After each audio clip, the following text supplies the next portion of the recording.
পাঁচই সেপ্টেম্বর ভারতের ইতিহাসে একটি গুরুত্বপূর্ণ ও স্মরণীয় দিন। কারণ 5ই সেপ্টেম্বরকে শিক্ষক দিবস হিসাবে পালন করা হয়ে থাকে। এই দিনের মাধ্যমে ভারতবর্ষের সকল শিক্ষক শিক্ষিকার প্রতি ভালোবাসা ও সম্মান প্রদান করা হয়।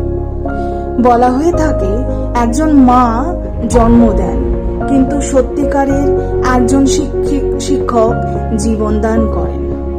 কারণ শিক্ষা ছাড়া একটা জীবন মৃত পায়। তাই একজন শিক্ষকের উদাহরণ একটা মোমবাতির সাথে করা হয়। বলা হয়, a good teacher is like a candle. It consumes itself to light the way for others.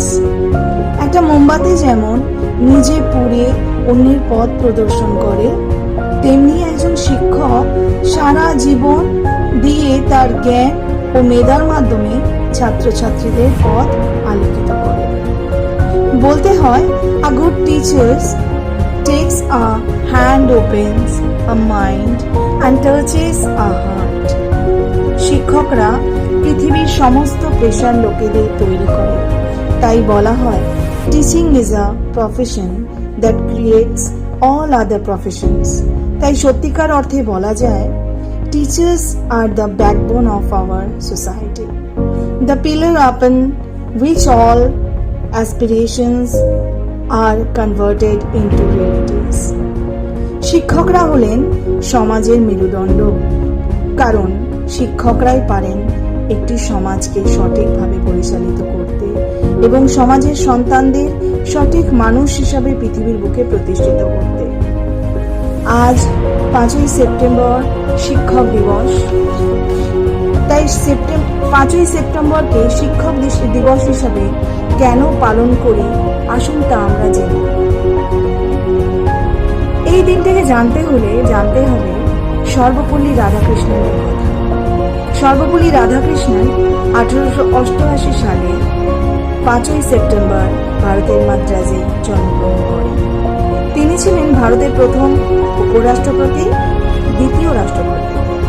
তিনি ছিলেন বিচক্ষণ দার্শনিক, আর তিনি ছিলেন একজন সত্যিকারের আদর্শ শিক্ষক।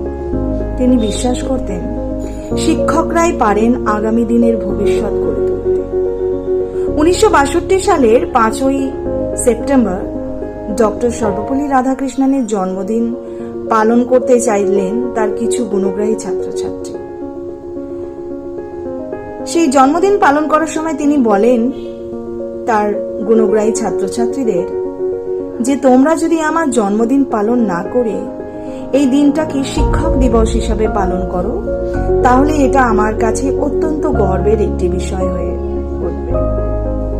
আর সেই দিন থেকেই পালন করা হয় শিক্ষক দিবস। অর্থাৎ ডক্টর সর্বপল্লী রাধাকৃষ্ণনের জন্মদিন 5ই সেপ্টেম্বরের দিনটিকে শিক্ষক দিবস হিসাবে পালন করা।